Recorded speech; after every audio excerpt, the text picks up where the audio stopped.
کیونکہ اللہ کی بندی اسے سزا دے رہی تھی۔ وہ اٹھنا چاہتا تھا لیکن جسم جواب دے رہا تھا۔ وہ مضبوط اعصاب کا مالک شخص بس خاموشی سے فقیروں کی مانند زمین پر بیٹھا تھا۔ وہ مرجے کی وہ آہستگی سے بولا، وہ بولا اور ساتھ ہی دل نے تڑپنا شروع کر دیا۔ صرف سگریٹ ہی نہیں پل پل تڑپاتی، بس چند لفظ بھی ہمیں پل پل تڑپا سکتے ہیں، موت کی طرف لے جا سکتے ہیں۔ وہ اس کے چہرے کو دوبارہ نہیں دیکھ پائے گا۔ وہ سوچ تھی، وہ قیامت تھی جو الیگزینڈر کے وجود پر گزر گئی۔ کیا حاصل کیا اس نے؟ بدلے سے خود کو بھی کھو دیا اور بٹر فلائی بھی اڑ گئی۔ سب ختم، سب فنا۔ الیگزینڈر کا سانس مدھم پڑنے لگی، آنکھیں سرخ ہونے لگی۔ وہ ہمت کرتے اٹھا، اسے اٹھنے کے لیے دیوار کا سہارا لینا پڑا۔ وہ باہر کی جانب بھاگا تھا، وہ اس کے پاس جانا چاہتا تھا، وہ اسے بچانا چاہتا تھا۔ وہ بہت کچھ ایسا تھا جو اس کے اختیار میں نہیں تھا۔ اس کا دل اللہ سے التجا گو تھا، ماتھے پر پسینے کے قطرے تھے۔ اس کا دل بس ایک ہی دعا کر رہا تھا، بٹر فلائی واپس آ جائے اس کے پاس۔ وہ بس بھاگ رہا تھا، پھر ہاتھ دکھا کر ٹیکسی رکی، اس میں بیٹھ گیا جیسے کل وہ ٹیکسی میں بیٹھ کر اس کے پاس آئی تھی، امید کی آخری ڈور لے کر، کچے دھاگے اسے پکڑانے، لیکن اس نے کیا کیا؟ ٹھکرا دیا، اور اب وہ ٹھکرایا جائے گا ہر طرف سے، کئی بار، 100 بار۔ وہ تجھے عشق ہو خدا کرے اور کوئی تجھے اس سے جدا کرے، پھر تو گلی گلی پھرا کرے، پھر تو اسے تسبیحوں میں پڑھا کرے، پھر تو اسی کا نام جپا کرے، پھر میں کیوں؟ عشق ایک ڈھونگ ہے، وہ تو نہیں کہا کرے۔ ہر طرف پھول تھے، یوں محسوس ہو رہا تھا جیسے پھولوں کی وادیوں میں وہ پہنچ گئی ہو۔ پھر یک جہاں سے وہ گزرنے لگی، ہر پھول مرجھانے لگا، سوکھے پھولوں کی پتیاں زمین پر گرنے لگی، بالکل اس کی طرح وہ بھی تو مرجھا گئی تھی۔ ایک شخص کی بے وفائی نے اسے کیسے ٹکڑوں میں تقسیم کر دیا تھا۔ شام کا وقت تھا، ہر کوئی بڑے بوجھل غم سے لبریز دل کے ساتھ تیار ہوا تھا۔ وہاں کے بعد سفید صاحب اور خان بابا تھے۔ آرزو نے آئینے میں خود کو دیکھا، اورنج کلر کی فراق کے ساتھ ہم رنگ دوپٹہ، کندھوں پر پھیلائے بالوں کو ہلکے سے باندھے، کچھ لٹے چہرے کو اطراف تھی، پاؤں میں ہم رنگ نازک سے سینڈل پہنے۔ اس نے سوگوار آنکھوں میں درد کو چھپانے کو کاجل کی ایک لگی کھینچ دی، پھر دوسری آنکھ میں بھی خود کا جائزہ لیا۔ وہ اچھی لگ رہی تھی، لیکن وہ شوخ چنچل پن کہیں غائب تھا۔ اس نے ڈریسنگ ٹیبل پر ہاتھ رکھتے گہرا سانس کھینچا۔ وہ کسی اور کا ہونے جا رہا تھا، یہ سوچ ہی سہانے روح تھی اس کے لیے، کجا وہ اس کی مہندی میں تیار ہو کر پہنچنے والی تھی۔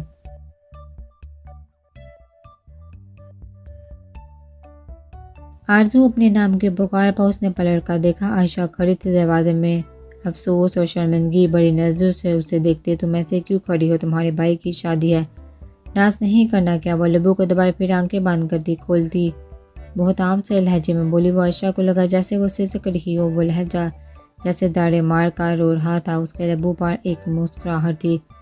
پلیز آرزو خان، ویر پتہ نہیں کیوں ایسے کر رہے ہیں۔ عائشہ آگے بڑھتی، اس کے گلے لگتے رونے لگی تھی۔ آرزو نے سختی سے لب بھینچے، لیکن آنکھوں کے سامنے دھندلاہٹ چھا گئی۔ وہ بار بار پلکیں جھپکانے لگی تھی۔ اس کا حق شادی کرنا، تم کیوں رو رہی ہو؟ تم تھوڑی کر رہی ہو۔ آرزو نے کرب زدہ لہجے میں قابو پاتے اسے خود سے دور کیا، اس کے آنسو صاف کیا۔ عائشہ نے بے بسی سے اسے دیکھا۔ چلو چلے، کل میرا پیپر ہے، کتاب بھی کھولنی ہے رات کو، وہ دھیرے سے بولی۔ عائشہ نے اس کے سر کی جانب دیکھا، وہاں اب ایک چھوٹی پٹی بندھی ہوئی تھی۔ میں ٹھیک ہوں، وہ مسکرا کر بولتی آگے کو بڑھ گئی، حالانکہ اسے کئی دفعہ اپنا سر چکراتا محسوس ہوا تھا، لیکن وہ سرے سے اگنور کر گئی۔ جہاں سر کی پرواہ کسے تھی؟ پرواہ تو دل کی تھی جو بس مرنے والا ہوا تھا۔ وہ باہر کی لان میں قدم رکھنے سے پہلے ایک گہرا سانس پڑا، لیکن آنسو کا پھندا گلے میں اٹک گیا۔ وہ لب بینچ کی اذیت ہی لیکن مل بھی تو من پسند شخص کی طرف سے تھی۔ وہ آگے بڑھ گئی ہو جیسے وہ بہت باہمت والی ہو، اور ایسا ہی تھا۔ وہ اپنے شوہر کو اپنی آنکھوں کے سامنے کسی اور کا ہوتے دیکھ رہی تھی، وہ شوہر جس نے کسی اور کا بننے کے لیے اپنی جان کی دھمکی دی تھی۔ لان کو بہت خوبصورتی سے سجایا گیا تھا، سب لوگ ایک مایوس چہرے سے کھڑے تھے۔ آرزو نظر جھکائے ہوئے تھی، نظریں اٹھانے کی ہمت نہیں ہو رہی تھی، اگر نظر اٹھائی تو وہ کسی اور کے ساتھ ہو گیا۔ دل سوچتے ہی دھڑکنے کا ساتھ چھوڑنے لگا۔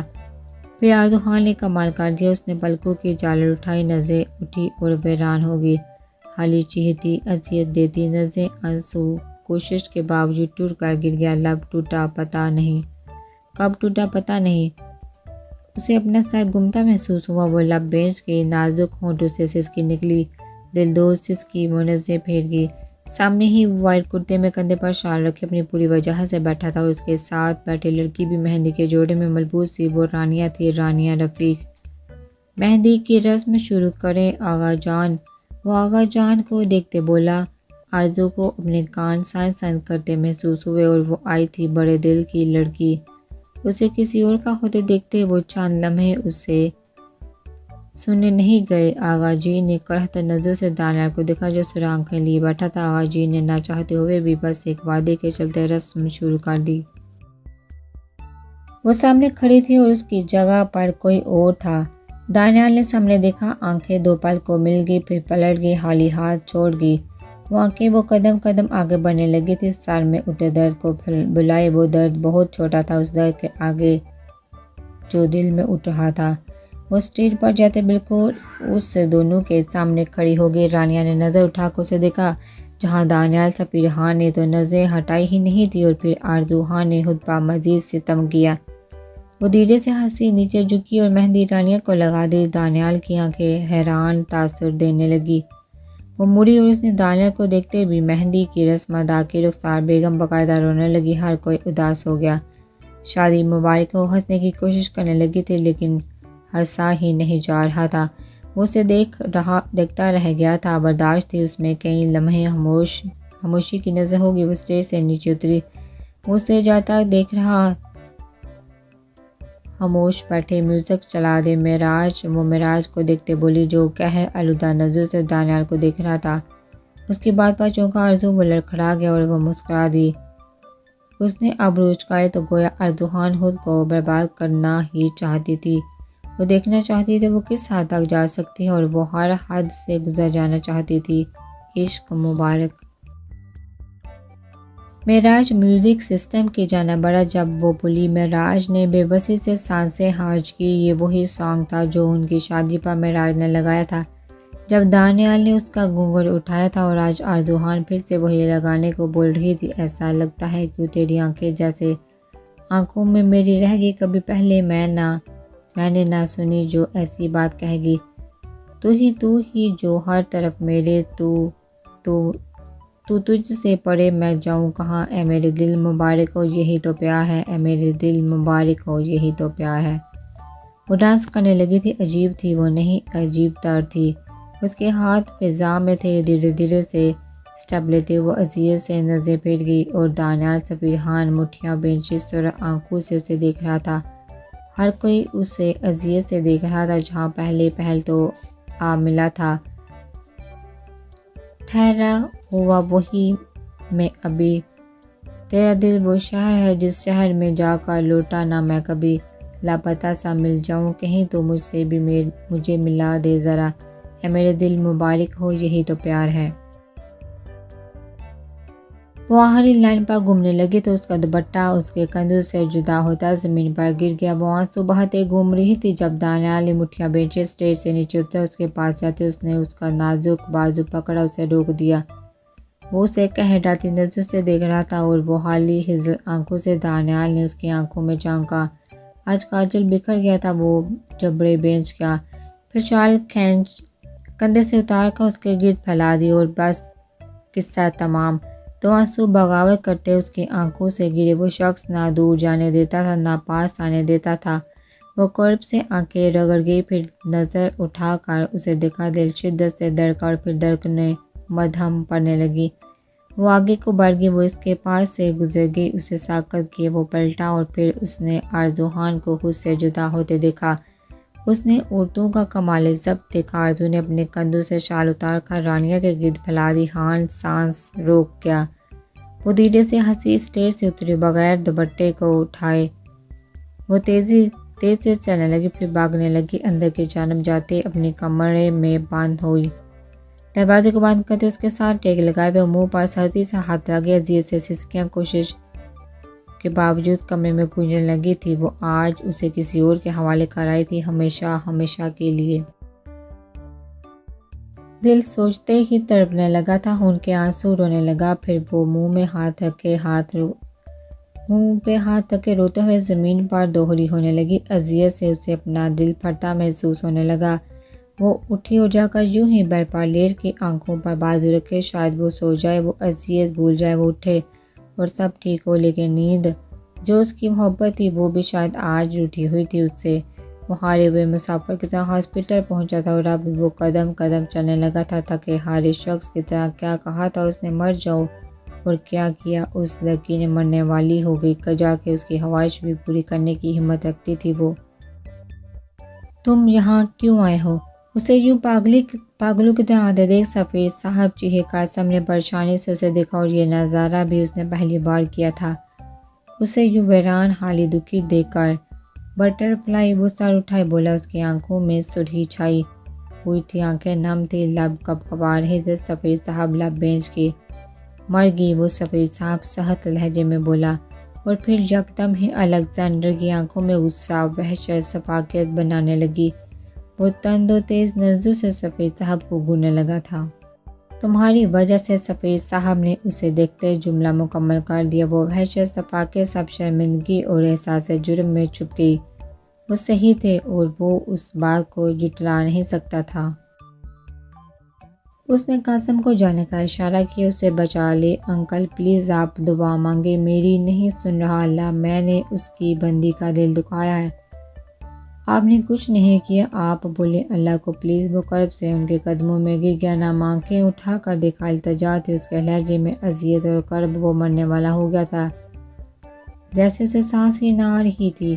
سچ کہا ہے، کسی نے انسان کو تب قدر ہوتی ہے جب وہ میسر چیز کو کھو دے۔ وہ نفی میں سر ہلاتے بولے، ایک پل کو وہ حیران تھے، کس قدر گھمنڈی دیکھا تھا انہوں نے اس کے چہرے پر، اور آج کس قدر اذیت اور شرمندگی تھی اس کے چہرے پر۔ پلیز میں معافی مانگنا چاہتا ہوں اسے، پلیز اسے کہیں ایسے مت کریں، مجھے ایک موقع دے۔ لڑکھڑاتے لفظ، خوف سے بھرپور لہجہ، کل وہ سب کو ڈراتا تھا، آج وہ خود ڈر رہا تھا۔ وہ کس اذیت سے جہاں پہنچا تھا وہی جانتا تھا۔ معافی، اور تم ہر اذیت کی معافی نہیں ہوتی، بہتر ہے اسے اس کی آخری سانس سکون سے گننے دے۔ سفیر صاحب نظریں پھیرتے بولے، ورنہ وہ شخص اس قدر اجڑی حالت میں تھا کہ سفیر صاحب کو اس پر رحم آنے لگا تھا، جو پاگلوں کی طرح ان کے پاؤں میں بیٹھا رو رہا تھا۔ بٹر فلائی، وہ چیخا اتنی شدت سے کہ ہر کسی نے پلٹ کر اسے دیکھا۔ وہ چیخنے لگا تھا، پاگل ہو رہا تھا وہ، جب اس کا موبائل زور شور سے بجنے لگا۔ اسے کہاں ہوش تھی اس کی، وہ تو اندر روم میں لیٹی لڑکی کی سانسوں کی ڈور کی واپسی کی امید لگائے بیٹھا تھا، فقیروں کی طرح۔ وہ دیوار کے ساتھ ٹیک لگائے بیٹھ گئے۔ سفیر صاحب خاموشی سے بیٹھے تھے، وہ تو صفیہ بیگم کا سوچ رہے تھے، نہ جانے کیا ہوگا ان کے ساتھ جب ماہا کی حالت کا انہیں پتہ چلے گا۔ جب آدھے گھنٹے بعد قاسم اس کے پاس دوڑتے ہوئے آیا تھا، الیگزینڈر وہ نیچے جھکتے اسے دیکھنے لگا تھا۔ وہ حالی نم آنکھوں میں سے قاسم کو دیکھنے لگا، تو تمہاری تلاش ختم ہوگی، قاسم بول کر سیدھا ہو گیا۔ اس کی آنکھوں میں کچھ پل کے لیے زندگی سے بھرپور چمک دوڑ گئی، پھر وہ اسبات میں سر ہلا گیا۔ ڈاکٹر کو نکلتے دیکھ سفیر صاحب جلدی سے ان کی جانب لپکے، جو کچھ دیر پہلے ماہا کے کمرے میں گئے تھے۔ شاید دعا رنگ لے آئی، وہ اب خطرے سے باہر ہے لیکن بہت ویک ہے، آپ لوگ ان کا خیال رکھیے۔ ڈاکٹر مسکرا کر بولتا چلا گیا۔ سفیر ہاں نے ہاتھ اٹھا کر اللہ کا شکر ادا کیا تھا۔ وہ کس مصیبت سے ہوش میں آئے تھے، نہ جانے کس کی دعا لگی تھی، شاید سامنے بیٹھے فقیر کی۔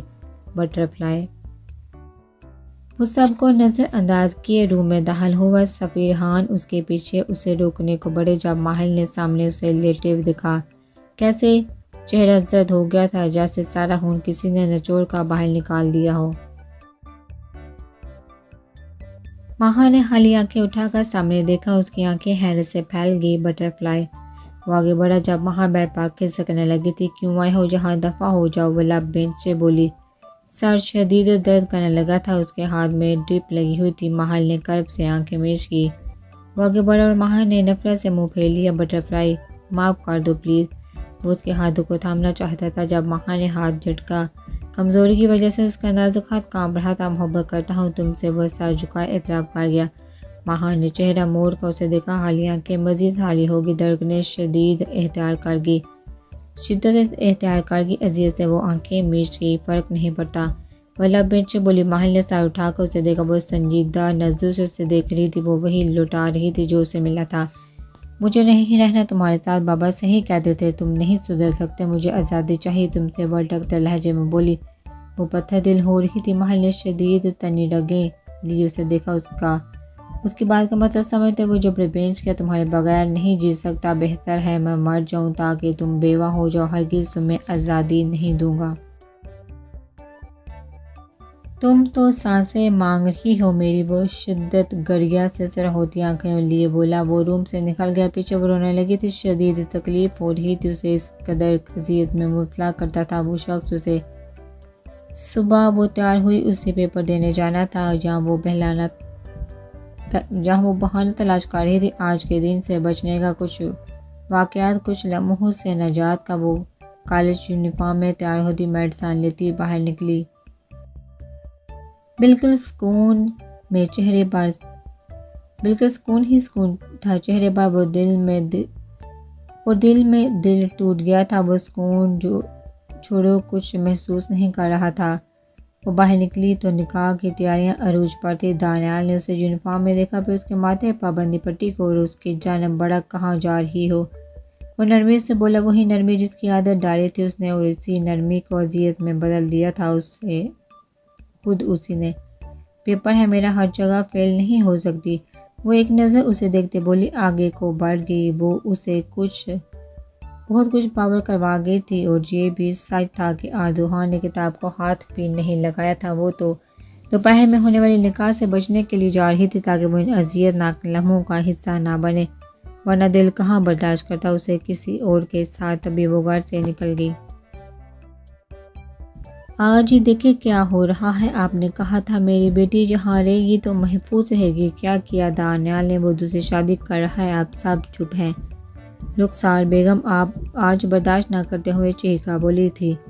نور بیگم نے انہیں سہارا دینا چاہا جب وہ ان کا ہاتھ جھٹک گئی۔ بولے، آغا جی جواب دے، آرزو کے ساتھ غلط ہو رہا ہے، اگر میری بیٹی کو کچھ بھی ہوا میں کسی کو معاف نہیں کروں گی۔ رخسار بیگم روتے ہوئے بولے تھے۔ شہید صاحب نے انہیں ساتھ لگائے خاموش کروانا چاہا، لیکن وہ شدت سے رونے لگی تھی۔ 1 بجے نکاح تھا اور اب 12 بج رہے تھے۔